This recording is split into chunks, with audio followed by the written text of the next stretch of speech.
bombardeo en las Torres Gemelas, este tema tomó mucho, esto fue en el 2000, ¿qué fue? ¿2 o 2003? Después en el 2011 fue tomando mucho auge, se fue dándole mucha importancia a todo lo que era la bioseguridad. Ustedes recordarán que cuando después de que hubo el bombardeo a las Torres Gemelas, empezaron a salir muchas cartas conteniendo anthrax y que fueron pues enviadas a ciertos personajes claves dentro de los Estados Unidos. Y el Departamento de Correos de los Estados Unidos implementó un sistema de bioseguridad que detuvo muchos de esos ataques. En su gran mayoría casi no permitieron que hubiera un ataque, y fue como entonces en todos los lugares a nivel mundial la bioseguridad tuvo un empuje muy grande, porque se crearon digamos medidas para detener ataques terroristas basados en la utilización de bacterias y basado en la utilización de elementos biológicos. Ustedes como médicos van a tener mucho riesgo. El hecho de que ustedes como médicos, estudiantes de medicina, que van a incorporarse o ya se incorporaron dentro de los centros hospitalarios, no crean ustedes que no están exentos de poder contraer alguna infección. Y la prueba que ustedes han visto ahora es con el COVID, ¿verdad?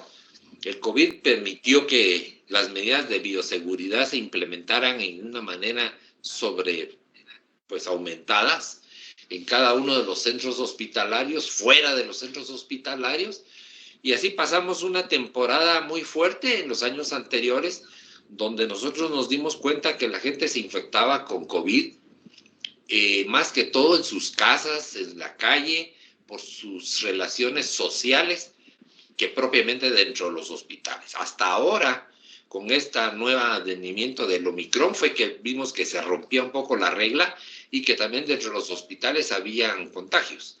Muchos de ustedes probablemente ya se contagiaron, ya se enfermaron, ya se repusieron y ahorita ya están integrados, digamos así, ya están integrados de nuevo a lo que es la práctica.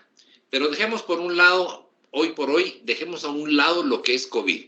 Ustedes estarán saturados ya de COVID, no les vengo a hablar de COVID. Eso lo mirarán ustedes cuando estén en medicina interna.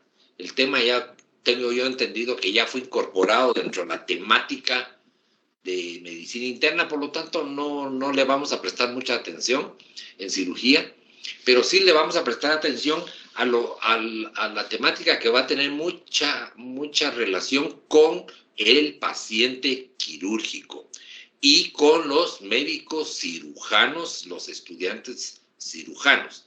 Entonces vamos a ver que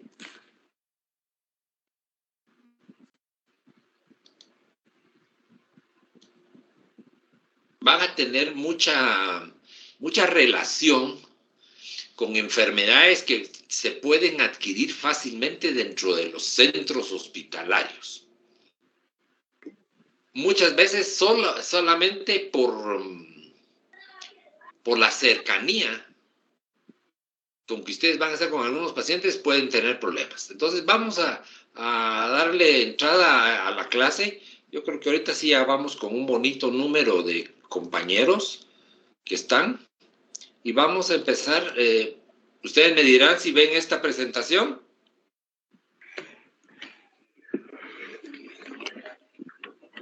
Sí, doctor, sí se ve. Perfecto. Cuando esta presentación salió, realmente se tenía solo algunas enfermedades que se podían adquirir dentro de los centros quirúrgicos debido a, digamos así, al ejercicio profesional que hacían los estudiantes y los médicos dentro de los departamentos de cirugía. Y entonces el riesgo más acentuado que se notaba era que podían adquirir VIH. Es decir, el VIH se podía adquirir en los servicios de cirugía por accidentes suscitados al momento de que estaban aprendiendo cirugía o ejerciendo la cirugía. También dentro de ellas, las más sobresalientes eran enfermedades como la hepatitis B, la hepatitis C y la hepatitis D. Todas estas enfermedades serias que podían adquirir los cirujanos con el ejercicio de su profesión y de su especialidad, y los estudiantes de medicina. Por lo tanto, fíjense ustedes que se hizo un estudio con estudiantes de la carrera de medicina de la Universidad de San Carlos de Guatemala, que fue un estudio muy significativo, muy importante, que se relacionó con otros lugares de otros países, y realmente fue muy parecido los resultados. De 117 alumnos que se tuvo, el 40% informaron que habían sufrido algún tipo de accidente con material biológico. Fíjense que qué importante, doctores. A todos les dio miedo. Casi 40% solo fueron los que tuvieron el valor de decir, miren, a mí me pasó esto y esto con sangre del paciente, me pasó esto con orina del paciente, me pasó esto con secreciones biliares, con secreciones intestinales. Bueno, ellos sí dijeron qué les había sucedido. Les había pasado un hecho, pero se cree que este 40% solo son los que denunciaron. Y hubo un poco más de casos que fueron los que realmente no se animaron a decir que les había pasado. Pensaban que el hecho de que les sucediera un suceso accidental con cualquier material biológico iban a ser sancionados con pérdida de punteo dentro de la práctica. Y no, eso no tiene nada que ver. Es simplemente lo que se busca, que sean sinceros, es la protección de los mismos estudiantes de medicina.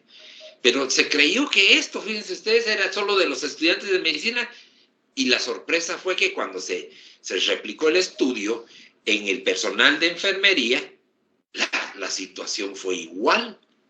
Médicos también de planta de los hospitales no decían que habían sufrido un accidente, lo ocultaban. Entonces hay un subregistro real de la incidencia de accidentes o sucesos con materiales biológicos. Y esto llegó al punto de que se tuvo que involucrar al personal de los laboratorios, porque el laboratorio maneja todas las secreciones y ellos también sufrían accidentes. Imagínense ustedes qué delicado era esto. De tal manera que esto nos dio mucha pauta para que se continuara una serie de acciones, y hay protocolos ahora en los hospitales. Un 85% afirmaron no haber tenido o tuvieron poca orientación sobre la forma de proceder. Esto sí fue impactante. Entonces, cuando todos dijeron, es que a mí no me dijeron nada que podía suceder eso, la universidad entonces decidió incorporar dentro de la currícula de medicina, de cirugía, pero después nos enteramos que también bioseguridad viene desde primero medicina. Y qué bueno, porque o sea que ustedes han recibido clases de bioseguridad desde primero, segundo, tercero, y ahora les toca en cuarto año. Pero aquí ya es aplicable, doctores, porque aquí sí es real, aquí sí ya están tocando, examinando pacientes ustedes y viéndolos de cerca y todo lo demás, y ustedes ya se van a ver confrontados con esta realidad. De tal manera, entonces, nosotros por eso estamos dando esta clase, porque queremos prepararlos para que sigan un protocolo si en caso alguno de ustedes sufre uno de esos incidentes. Ya les explicaré después cómo se hace, cuál es el protocolo de seguir para que a ustedes les den el respectivo diagnóstico y tratamiento de una vez, si en algún caso sufrieran ustedes alguno de esos hechos. El 50% dijeron no haber saber después de cuánto tiempo deberían ser iniciada la quimioprofilaxis. En efectivo, no sabían, porque en este tiempo, miren ustedes, el año era 2009, todavía no habían todos los protocolos de cuádruple droga que se utilizan ahora. Solo existía una, la AZT, pero ese no era suficiente. Y sin embargo, los estudiantes no sabían ni cuándo tenían que iniciar la AZT. De tal manera que ahora los esquemas han variado muchísimo, probablemente a lo que yo tengo aquí en estas diapositivas y lo que está en este año 2022, ya los protocolos sean mucho más completos. La efectividad de la profilaxis es muy alta actualmente y por lo tanto ya no les debe de dar miedo al estudiante de medicina si sufrieran uno de esos accidentes y que puede controlarse en definitiva, no como sucedía en estas fechas. El 70% no sabían, primero entonces el 50% no sabían el tiempo que debería ser iniciada la profilaxis. El 70% no sabían cuánto era la duración y el 73% si era eficaz o no era eficaz. Veamos algunos otros datos de extrema importancia. El 70% de los accidentes laborales que se suceden dentro de los hospitales, las víctimas son estudiantes de medicina.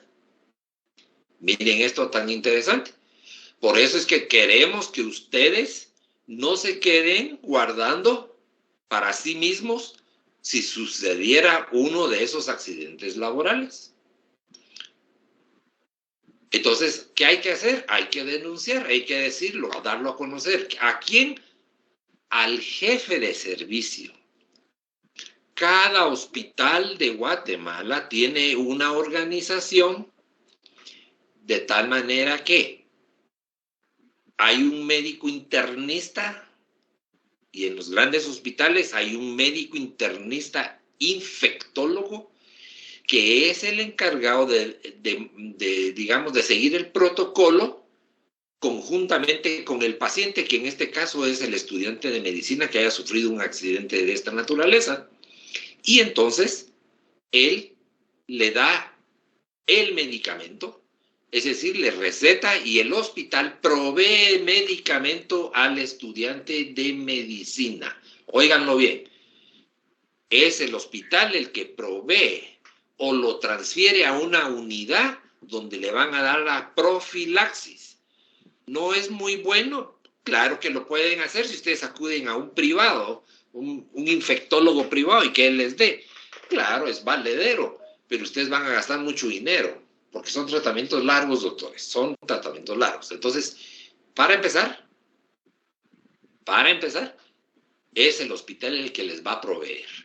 Y ahora sí ya tienen, casi todos tienen la famosa clínica número 1, ustedes la conocen. Los que están aquí en el hospital de Quetzaltenango saben que hay una clínica, Coatepeque tiene, Malacatán tiene, Reu tiene una clínica que le llaman clínica 1 de VIH. Ahí manejan a todos los pacientes que llegan con VIH y así también los hay en otros lados, Mazate, todos tienen su clínica especializada para VIH. Y en este caso ustedes tienen que acudir ahí para que les den la profilaxis. Dice que no hay un porcentaje real. Pues sí, realmente no hay un porcentaje real de denuncias de esos accidentes, porque les da pena, les da vergüenza. Doctores, aquí no hay pena, aquí no hay vergüenza, nadie los va a acusar de algo. Bueno, si alguno resultara, ya es sin accidente, pues ya es otro patín, ¿verdad? Cada quien dirige su vida como quiere, pero si es por accidente laboral, estamos previniéndolo, dándole a conocer cuál es el proceso que se tiene que seguir, y en la mayoría, si no decirles el 100%, pues siguiendo los protocolos, doctores, ni se preocupen, y cumpliéndolos, por supuesto. Dice, no hay una evidencia de seroconversión, al menos no etiquetada hacia los accidentes laborales. Efectivamente, no se cuenta con datos que hayan dicho, bueno, este era negativo y ahora ya es positivo. Esto ya no está dentro de los protocolos, se ha hecho estudios y nunca se ha podido demostrar que un estudiante de medicina haya adquirido VIH debido a la circunstancia de un accidente laboral. Óigalo, en Guatemala por lo menos no se admite que un estudiante de medicina haya adquirido VIH por accidente laboral. Se ha descubierto estudiantes de medicina que tienen VIH, pero por su conducta personal, que eso es otra cosa. Y eso hay que tomarlo muy en cuenta. Nosotros no nos vamos a meter a juzgar a nadie por su conducta personal. Cada quien es individual. Pero eso sí, no pueden decir que porque estaban haciendo la práctica de esto, después, no, doctores, ahí hay algo más. Y eso se investiga, no con fines de juzgarlos, no, se investiga porque realmente hay necesidad de poder saber si fue un paciente que estaba enfermo y que los contagió debido a un accidente laboral. No se sabe cuál es la serología de la mayoría de pacientes, eso es cierto, pero hay un dicho en medicina y en cirugía que decimos, todo paciente que llega a la emergencia es un VIH positivo hasta que se demuestre lo contrario. Quiere decir, si tenemos dentro del historial del paciente algo que nos insinúe que el paciente realmente es VIH, nosotros debemos de obtener información y si sufrimos un accidente manejando, diagnosticando o tratando al paciente, debemos de obtener un poquito más de historia para estar más seguros sobre eso y pedirle su autorización para hacerle los análisis respectivos. Óigame bien, dije pedirle su autorización, porque para VIH existe una ley que no nos permite sacarle sangre nada más porque sí. ¿Que lo podemos hacer a ocultas? Bueno, lo podemos hacer, pero entonces incurrimos en rompimiento de la ética y en el rompimiento de esa ley que les estoy platicando y podemos ser acusados de mala práctica. De tal manera que entonces no se hace, se pide autorización y él les firma donde sea o ella firma donde sea, ustedes sacan la sangre como cualquier otro paciente y la manipulan correctamente para saber exactamente si el paciente realmente tiene VIH. Dice aquí algo muy importante. Hay casos documentados de tuberculosis. Sí, doctores. Tenemos estudiantes de medicina que han llegado tranquilos a los hospitales, al poco tiempo empiezan enfermitos y cuando se les hacen los estudios hemos encontrado tuberculosis. Sin VIH, sin nada de eso. Solo tuberculosis. Entonces, significa que los estudiantes pues no hicieron inmunidad cuando eran niños, ¿verdad? Y que necesitan un tratamiento. Entonces se les planifica un tratamiento, también el Departamento de Medicina Interna hace la planificación o los transfiere a los centros que llevan el control de tuberculosis en Guatemala, donde los proveen de todos los medicamentos que requieren con esquemas acortados y la mayoría de las veces no hay problema, sanan todos los estudiantes de medicina. Veamos algunos resultados que nos va a ayudar mucho para ir entendiendo muchas cosas. Vean esto que se refiere también a la hepatitis B. Se les preguntó a los estudiantes de medicina si estaban inmunizados. Y de todos, 46 dijeron que sí. De estos, la inmunización completa eran 37 y 9 tenían incompleta. El tiempo transcurrido de aplicación, menos de un año, fueron 21, O sea que aquí se vacunaron ellos porque sabían que venían a la práctica. Probablemente muchos de ustedes lo hicieron igual. Menos de 2 años, 7, menos de 3 años, 4, menos de 4 años, 1, y algunos que ni se acordaron si lo hicieron, fueron 13. Miren cómo está distribuido, es decir, uno debe tener un ordenamiento en la vida, y ustedes si van a ejercer medicina, doctores, hay que vacunarse completos, porque miren el porcentaje de incompletos relativamente es un poco alto, y acuérdense que se necesita realmente tener lo que se llama una inmunidad completa con las 3 dosis que se están requiriendo para la hepatitis B con los respectivos recordatorios que se hacen después.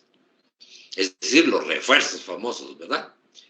De tal manera que entonces, para que ustedes comprendan un poquito cómo es este proceso que queremos enseñarles, y queremos que ustedes razonen y vean que cuando sucede un hecho de contaminación, un hecho de riesgo por hepatitis o por VIH, va a depender de la magnitud del riesgo de exposición. ¿Cuánto es la magnitud que se expusieron? Es decir, no es igual, y lo vamos a ver más adelante, un pinchón con una aguja a una cortada con un bisturí. Empecemos por eso. Ahí es mucha la diferencia. No es igual que a ustedes les caiga sangre encima de una piel que está íntegra, que no tiene ni laceraciones, que no tiene escoriaciones, que no tiene ningún problema dermatológico, que a alguien que tiene una herida y le cae más sangre de un paciente. Ahí es diferente la magnitud. También va a variar las estrategias de la quimioprofilácticas. Si ustedes empezaron tempranamente a hacer su quimioprofilaxis, obviamente van a obtener mejores resultados que si empezaron 8 días después. Mucha diferencia, entonces. ¿Qué hicieron en las estrategias post-exposición? Si solo se medio lavaron un poquito y siguieron, o realmente fueron a hacerse un lavado quirúrgico del área donde ustedes sufrieron el traumatismo, la lesión en la herida, el pinchazo, la cortada, la quemada, etcétera, etcétera, lo que haya sido. Espero que no haya sido inyección que se hayan puesto, porque entonces está peor todavía. Y luego la magnitud del riesgo de transmisión. Esto depende un poco del paciente, en qué etapa estaba el paciente. ¿Era un paciente que realmente tenía hepatitis en el momento en que ustedes lo examinaron?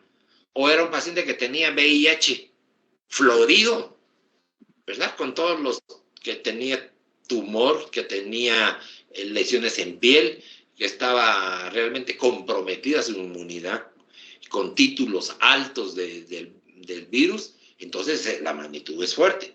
Por ejemplo, como sucedió en Guatemala, en el Seguro Social de Guatemala, que vienen y fue una de las demandas más grandes sonadas en Guatemala, que vienen y le ponen una transfusión de sangre a una persona que no estaba contaminada y en la sangre llevaba el virus en altos niveles. Al mes siguiente de que le pusieron la transfusión al paciente, desarrolló todo el cuadro de SIDA. Ni modo, el volumen de sangre que le pasaron determinó la transmisión en una forma tan directa, ¿verdad? Es decir, la forma en que se pasó ahí fue en una forma totalmente grotesca de una vez. La demanda la ganó el paciente, le ganó al ICS y pagaron sus milloncitos. Vean ustedes, entonces interesa que conozcan lo que en cirugía más se maneja. ¿Qué sustancias, qué componentes de los tejidos del ser humano son los que contienen más potencial de tener virus de VIH? Bueno, ustedes saben bien, de mayor riesgo es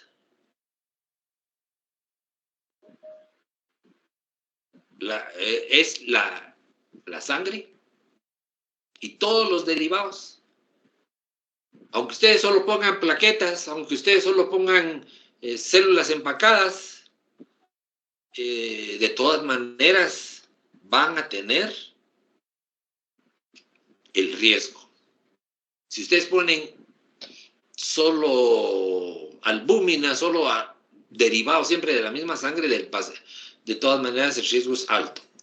Semen y secreciones vaginales ocupa un potencial intermedio, les podría decir yo, porque lo encontramos acá.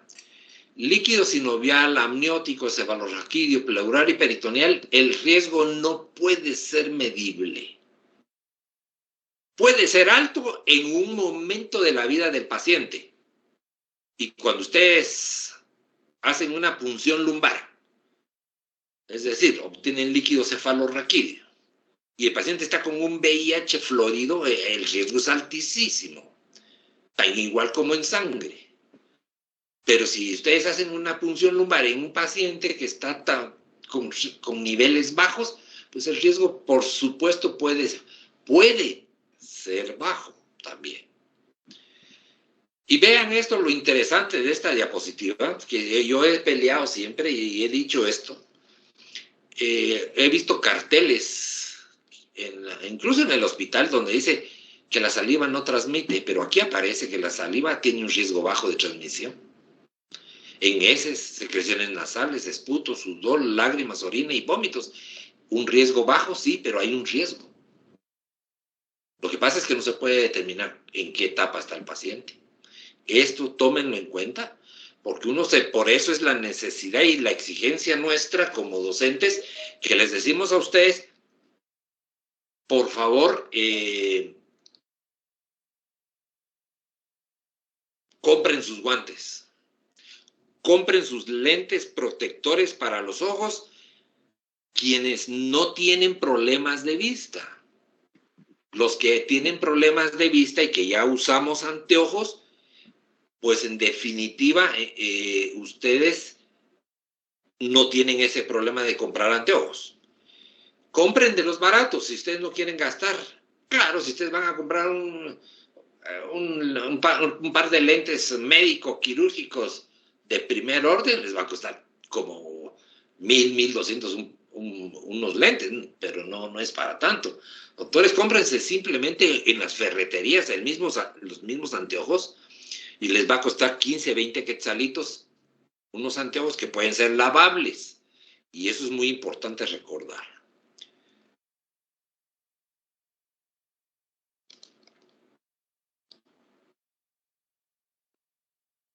La magnitud del riesgo de exposición. Aquí quiero ser un poquito claro que veamos esto.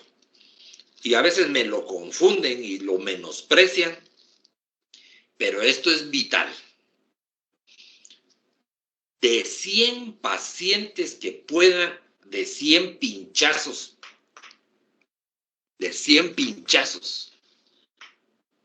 que alguien pudiera un grupo de personas se pudieran dar con alguna jeringa de sangre de alguien que tiene hepatitis, el 30% de esas personas o de esos pinchazos van a hacer que alguien tenga exposición y tenga el cuadro de hepatitis.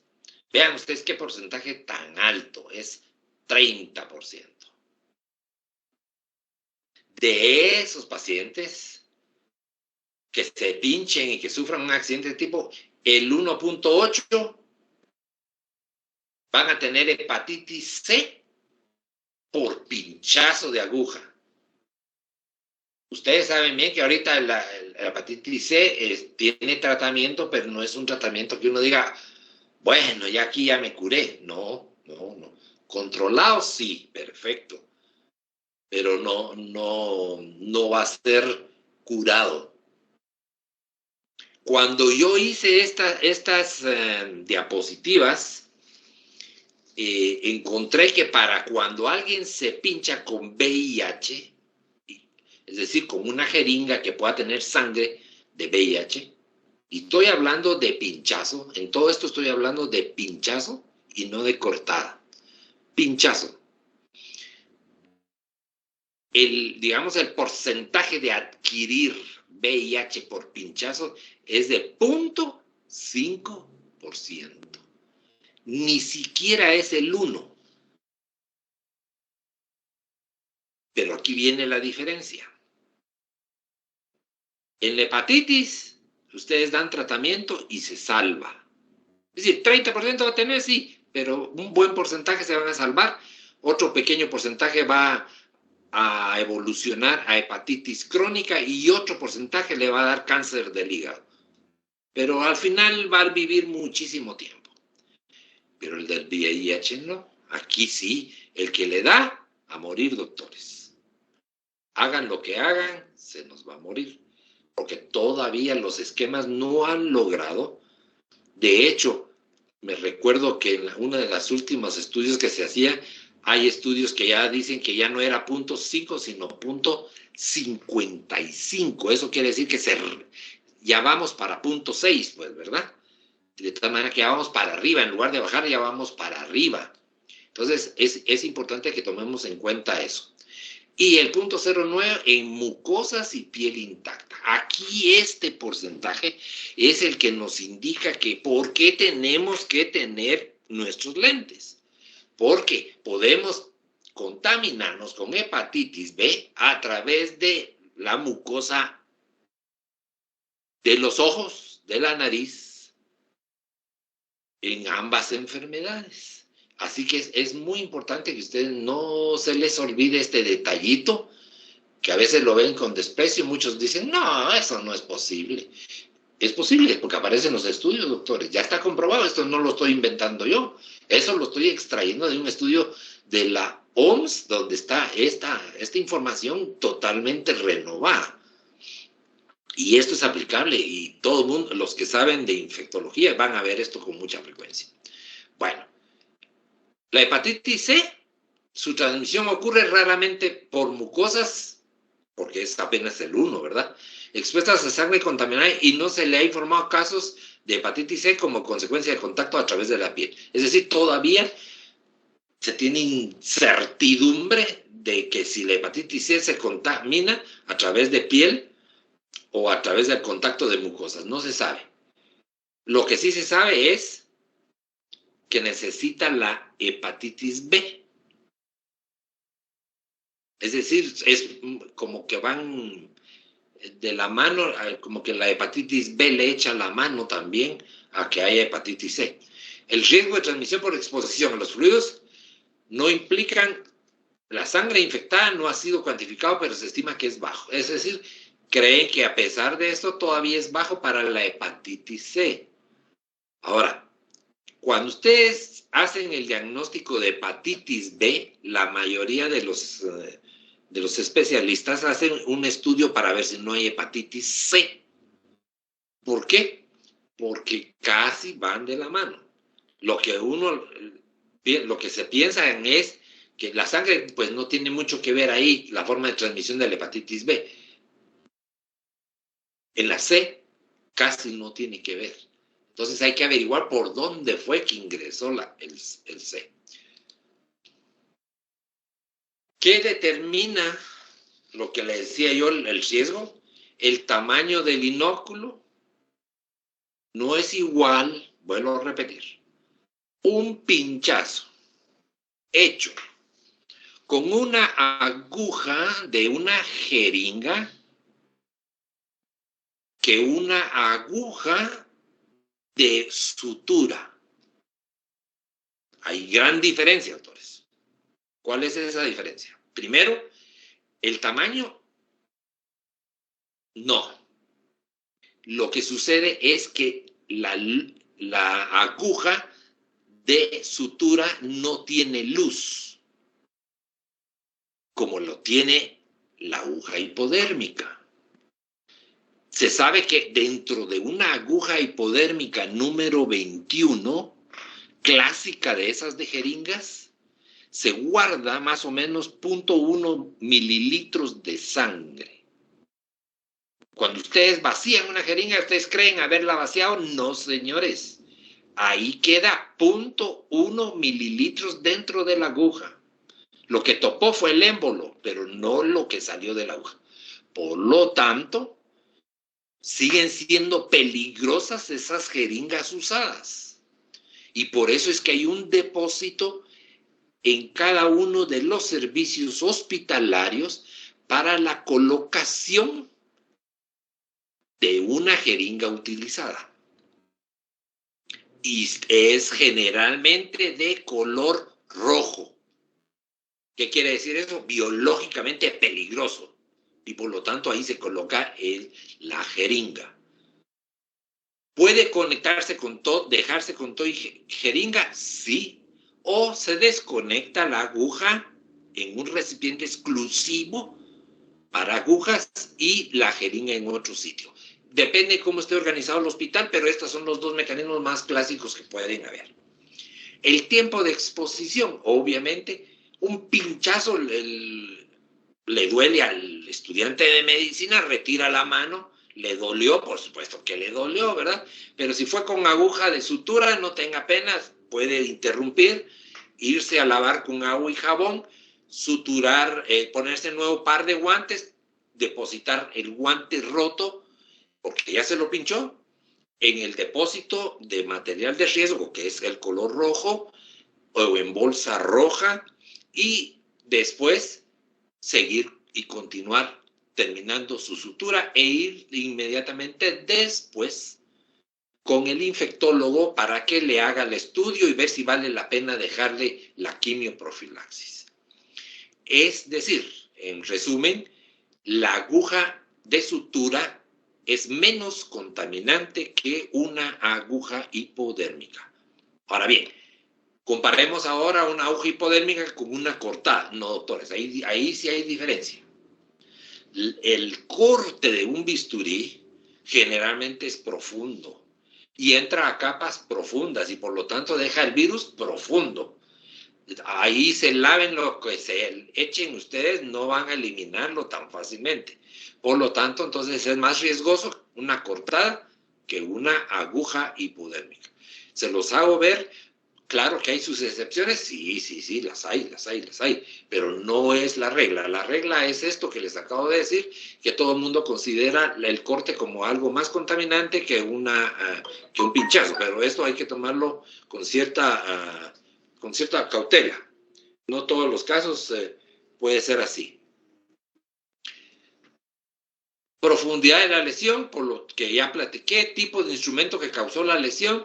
Por supuesto que eso es muy importante. Hay instrumentos que utilizan, por ejemplo, dentro de las especialidades médicas, quirúrgicas, la que más riesgo corre dentro de todas es la ortopedia y traumatología. Ellos tienen que utilizar equipo muy fuerte, digamos, donde hacen movimientos y actividades sumamente fuertes. Por ejemplo, poner tornillos, poner placas, digamos, quitar fragmentos hasta con martillos, etcétera, etcétera. Y entonces eso los expone un poco más.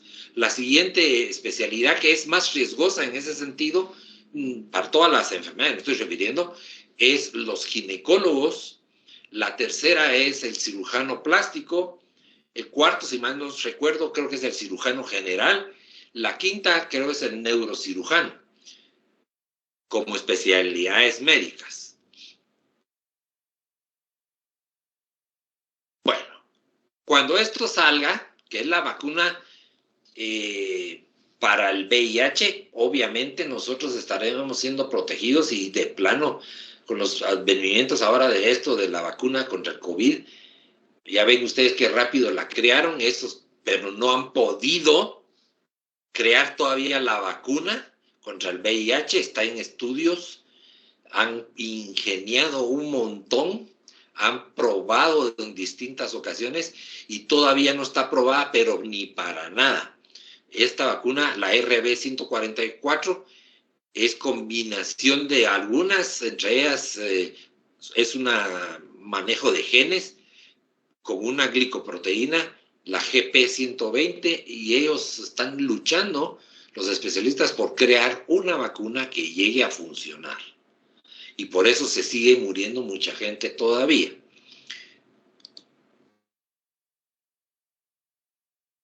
Aquí ven ustedes una justificación. El vector viral estimula la inmunidad celular, es lo que han probado, y la GP120 actúa sobre la producción de anticuerpos, aunque no sean los neutralizantes, y se han dado cuenta que realmente no han logrado el porcentaje de profilaxis que hubieran querido que una vacuna tenga. Ustedes saben que la vacuna del COVID pues, empezó con una eficiencia de un 70, después un 80, y ahí empezó ya a despegar del 80 para arriba, y fueron aprobadas ese tipo de vacunas. Pues esta no ha llegado, pero ni al 50%. Vean la de hepatitis B, excelente, excelente vacuna. Es una vacuna que sí realmente ha probado que puede prevenir la hepatitis B. Aquí están algunas marcas conocidas, la Genevac, la Ingerix, la Recombivax, y estas marcas, a base de, digamos, de ingeniería genética, todas son de alta eficiencia, muy, muy adecuadas. Algunas son más recomendadas que otras, dependiendo de algunos problemas inmunológicos de pacientes. Ustedes saben que no todas las vacunas se pueden poner en todos los pacientes debido a que, digamos, hay algunos que son más reactivos y padecen de algunas enfermedades inmunológicas de base. Entonces, ellos no pueden recibir todas, pero en términos generales, si ustedes no se han vacunado, doctores, contra la hepatitis B y ustedes están en cirugía, están más expuestos que las demás áreas, que medicina interna, por ejemplo. Entonces, por favor, doctores, ustedes deben de vacunarse contra la hepatitis B. Ha bajado de precio sustancialmente. Esta vacuna ha bajado muchísimo de precio. Pero si ustedes no quieren gastar, aprovechen ahora, porque en los centros hospitalarios hay vacuna, doctores. Ahorita, empezando el año, es cuando hay vacuna. Y entonces es porque ya viene nueva remesa de vacunas. Y por lo tanto, entonces, ustedes pueden obtener realmente ahí cómo hacer su profilaxis completa. Esta generalmente no da ninguna reacción, doctores. Es otra ventaja. Ni fiebre, ni nada de eso que dio el COVID. Esta no da nada de eso. Es muy recomendable. La dosis para esto es en el caso del VIH. Miren cómo se manejaba el esquema que ellos tenían. El LifeVax, así se conocía, a los 3, a los 6 meses de iniciado el esquema. Pero no hay mucha eficiencia. Y la RB144 se le administraban 6 dosis. Si mal no recuerdo, era una mensual.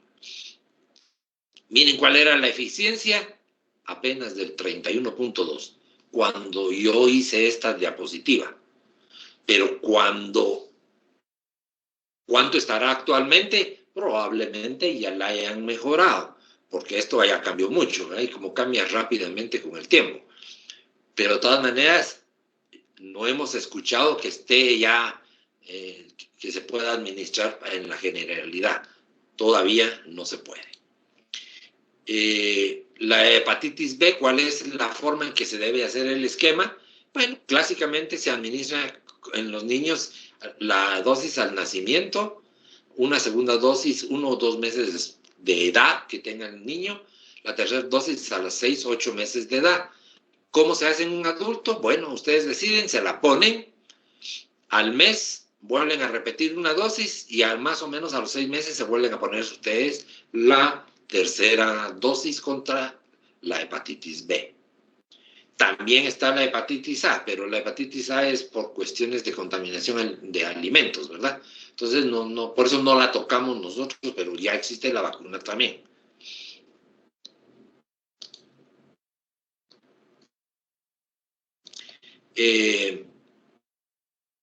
Aquí están dosis y esto no voy a entrar en mucho detalle, porque cuando alguien de los estudiantes de medicina resulta ya con hepatitis B, pues entonces lo que hacen es que inicialmente le dan tratamiento que puede ir incluido con gamma globulina. Esto es cuando ya están enfermos.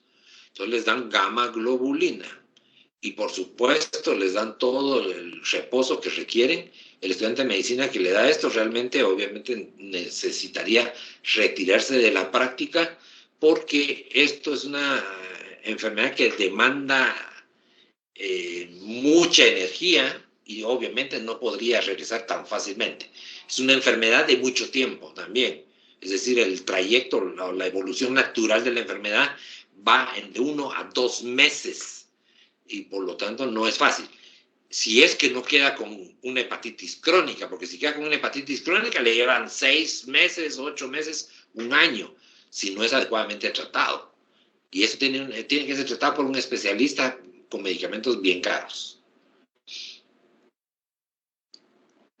Vean los grupos de riesgo para una infección con hepatitis B.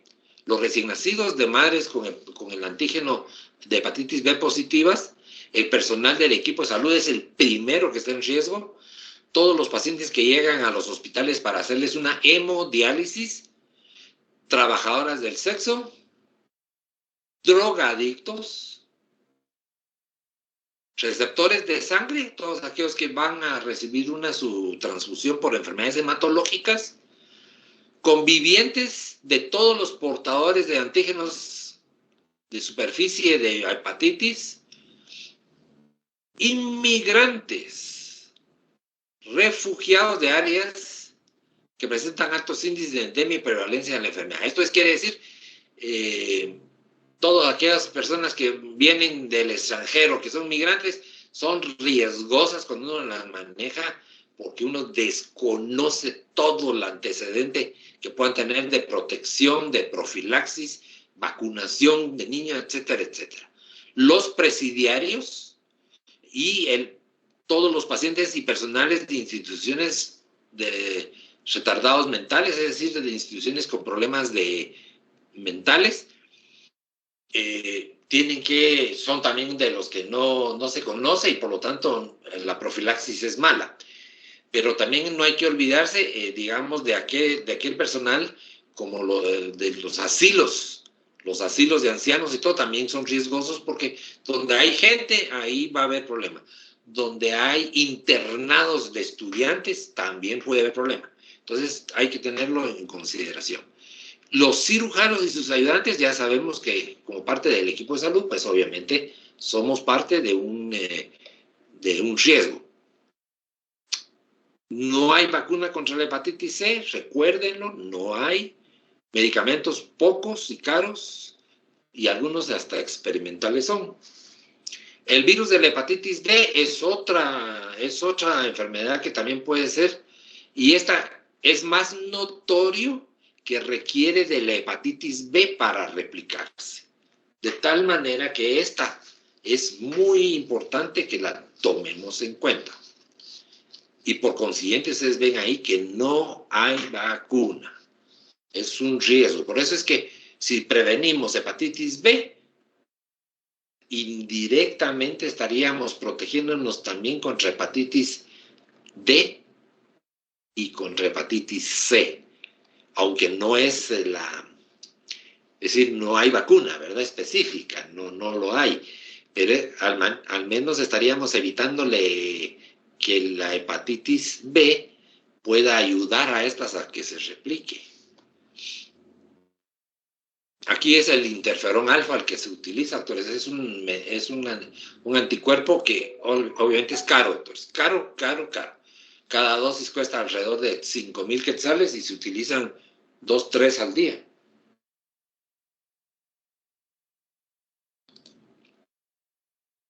¿Qué se tiene que hacer cuando uno está expuesto? Esto es parte fundamental de esta clase, doctores.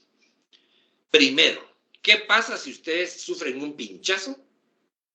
Porque ustedes iban a extraer una sangrita o querían canalizar una vena para ir aprendiendo, irse haciendo la mano, ir practicando en este sentido, y el paciente se les mueve y ¡pam!, se meten ustedes la aguja. Un angiocat o una aguja hipodérmica. Aunque no hayan sacado sangre, óiganlo bien, aunque no hayan sacado sangre, ustedes solo estaban intentando. Pero también puede suceder que ustedes ya canalizaron la vena, iba saliendo la sangrita, pero como le dolió un poquito al paciente, se mueve y les hace que ustedes se pinchen. Bien, lo primero que hay que hacer es un lavado copioso con agua y jabón. Copioso dice cuando quiere decir que debe hacerse espuma. Espuma bastante suficiente, por lo menos unos 10 a 15 minutos lavándose el sitio. Así sea un pinchazo, doctores. No sea tan exagerado, me han dicho, no sea tan exagerado. No, doctores, no lo inventé yo. Yo lo extraje de las normas de la OMS para evitar la exposición. Entonces así se hace. Eso ya fue estudiado, ya se ha probado que sí funciona. El uso de antisépticos no cambia el riesgo. Es decir, ustedes pueden usar jabón, muy bien. Pueden usar jabón quirúrgico, del que ustedes deseen, el más potente, con yodo, con clorexidina, etcétera. Lavarse, pero eso no cambia lo que ya les sucedió. Porque a partir de esto, también hay que tomar en cuenta otras enfermedades. Pinchazos y cortadas hay que asociarlas también con tétanos, doctores. Entonces, ustedes están haciendo el lavado copioso para prevenir el tétanos. Y tal vez les va a prevenir, pues, en cierta manera, lo que el VIH y la hepatitis B. Pero también hay que acordarse de las enfermedades transmisibles como el tétanos, que es bacteriana, pero que también puede suceder. No hay que usar cáusticos. Tampoco se van a echar gasolina o ácido de batería para poderse curar ahí. No, doctores. Y el tratamiento debe ser inicial antes de las 24 horas, ideal en las primeras 8. Vean ustedes, esto es lo importante. Era un paciente que tenía VIH. Se le pide la autorización en ese momento. Mire, le puedo sacar sangrita porque necesitamos comprobar si usted está malito de eso. Y ustedes saben que es para el beneficio del paciente, sí, pero también para ustedes, porque ustedes van a determinar cuánto estaba él realmente contaminado. Extraen la sangre y todo, hacen el estudio, solo sale el resultado y ustedes dicen, bueno, tengo que empezar a tomar medicamentos de lo que me ve el especialista. Porque es más fácil interrumpir que dejar de tomar. Si ustedes sale negativo todo y que el especialista les dice no vale la pena, lo interrumpen y siguen su vida normal. Pero si es un riesgo y ustedes no habían empezado justamente con tiempo, entonces ustedes se están exponiendo a que realmente tengan ustedes un problema más serio después. Veamos cómo se diagnostica. No voy a entrar en detalles de cómo se diagnostica el VIH, porque esto lo van a aprender ustedes en medicina interna, pero ustedes saben que se puede hacer mediante una prueba de sangre con el método ELISA, obtener dos pruebas negativas, pues ya los deja un poco más tranquilo. Dice que una tercera, cuando salen dos negativas, se hace una de Western blot, que esta es una prueba carita, bien cara, y entonces si esta sale negativa, digamos, pues ya pueden estar ustedes descansando que no hay tal problema. Es un poco más específica, pero si salen dos negativas y el Western blot sale positivo, entonces se repite el Western blot y si confirma, entonces ustedes tienen que recibir toda la profilaxis que compete en el protocolo nacional que existe ya a todo nivel en Guatemala. Ese protocolo viene de la OMS, por lo tanto no es inventado, es adecuado. Todos los medicamentos los tiene ya el Ministerio de Salud Pública y se los administra a ustedes de forma gratuita.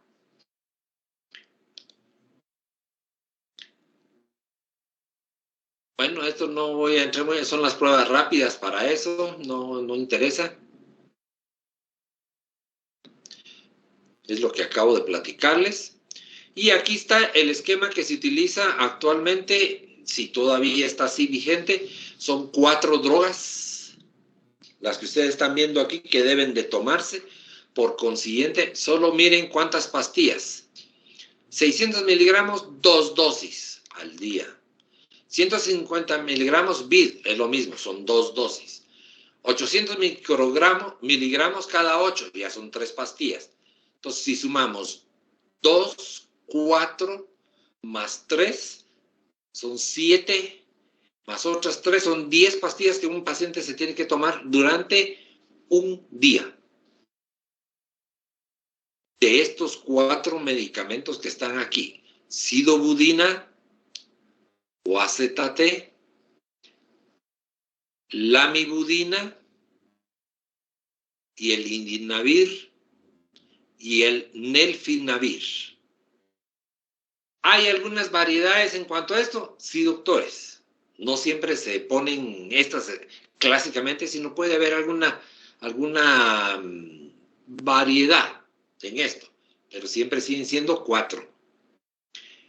Y todas casi siempre tienen el mismo efecto secundario. Miren ustedes, neutropenia, es decir, bajan los neutrófilos, le da anemia, náusea. Bueno, hay todo lo que ustedes están viendo aquí en la diapositiva, hasta cálculos renales, cristaluria, hiperglicemia también, hiperglicemia, diabetes pueden desencadenar debido a todos los medicamentos que se están tomando. Entonces, esto es importante que lo, digamos, si ustedes pueden revisarlo en el documento que les subí a Moodle, ahí están todos estos esquemas.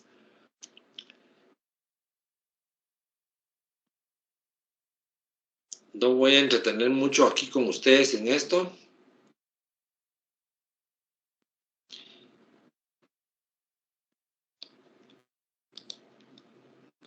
Para no cansarlos.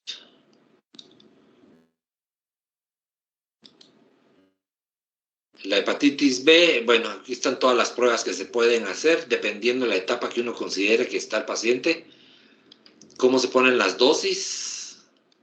Entonces, esto depende de lo que ustedes vayan a determinar. En el momento de que les pueda suceder algo así, ustedes sabrán cómo tienen su esquema de hepatitis B. Voy a pasar esto rapidito porque ya hablamos de mucho de hepatitis B. Y ahora vamos a hablar un poquito de esto. Esta es una enfermedad que sí hemos visto en los externos. Las otras no lo hemos visto, pero esta sí. Tuberculosis sí hemos tenido. Hemos tenido estudiantes de medicina que se nos enferman de varicela, herpes zóster, que es prácticamente lo mismo, solo que en el estudiante de medicina. Algunos les daba sarampión, pero ahora ya no hay sarampión en Guatemala, pero sí les dio.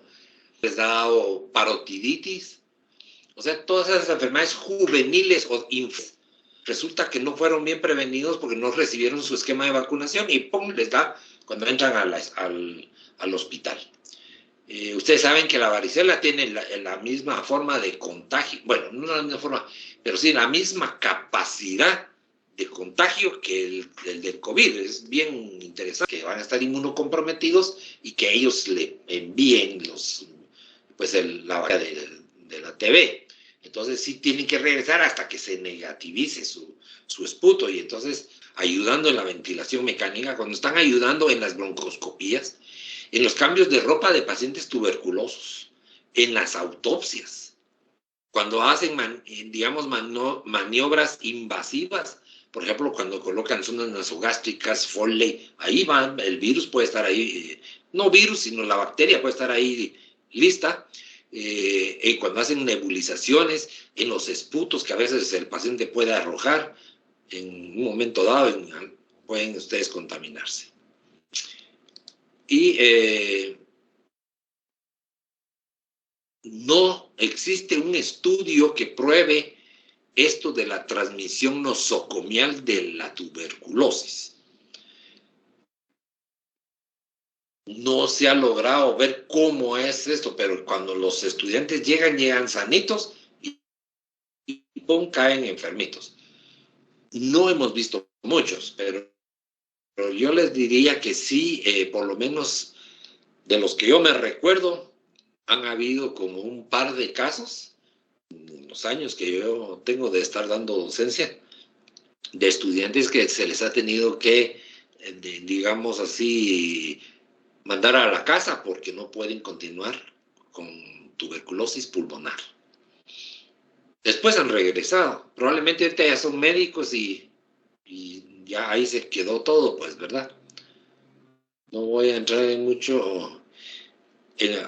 Pero el fondo de todo esto es que ustedes conozcan, aprendan, enseñen también ustedes a su propia familia, a sus pacientes, cómo prevenirse de enfermedades y tomen medidas de bioseguridad. Ustedes van a saber aprender a tomar algunas. Dentro de estas tenemos las famosas máscaras personales.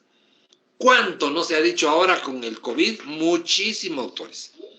Para entonces se recomendaba la mascarilla 3M 1812, 18, los virus y las bacterias que uno puede adquirir a nivel hospitalario, fuera de lo que es COVID, pues me estoy refiriendo, fuera, porque para COVID realmente existe, la 3M ha sacado ahorita aquellos respiradores que le llaman, que son unas mascarillas que obviamente parecen de astronauta, con filtros que se tienen que estar cambiando cada mes, pero que obviamente filtran mucho más efectivamente las partículas y no dejan que los droplets, o sea, las gotitas, estén ahí. Para el estudiante de medicina es que siempre use guantes.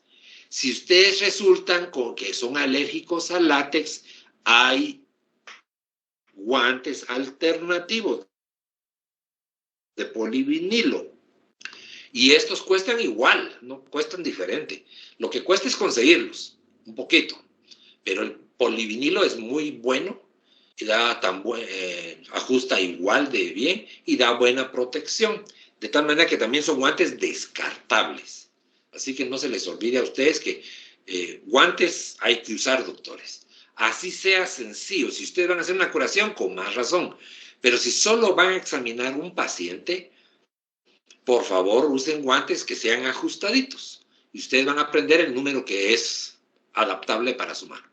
La protección ocular, como ya especifiqué, usen sus lentes, compren lentes para examinar pacientes en la emergencia o en la consulta externa, donde sea. Sus lentes deben de estar puestos. El delantal impermeable o descartable, esto no es recomendable para todo el mundo.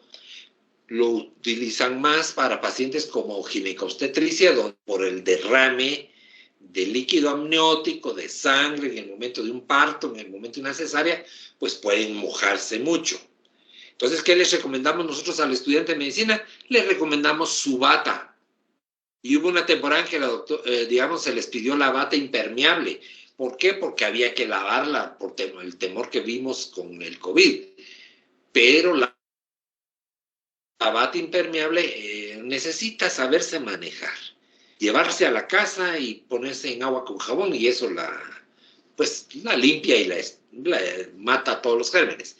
Pero es un trabajo extra que ustedes tendrían.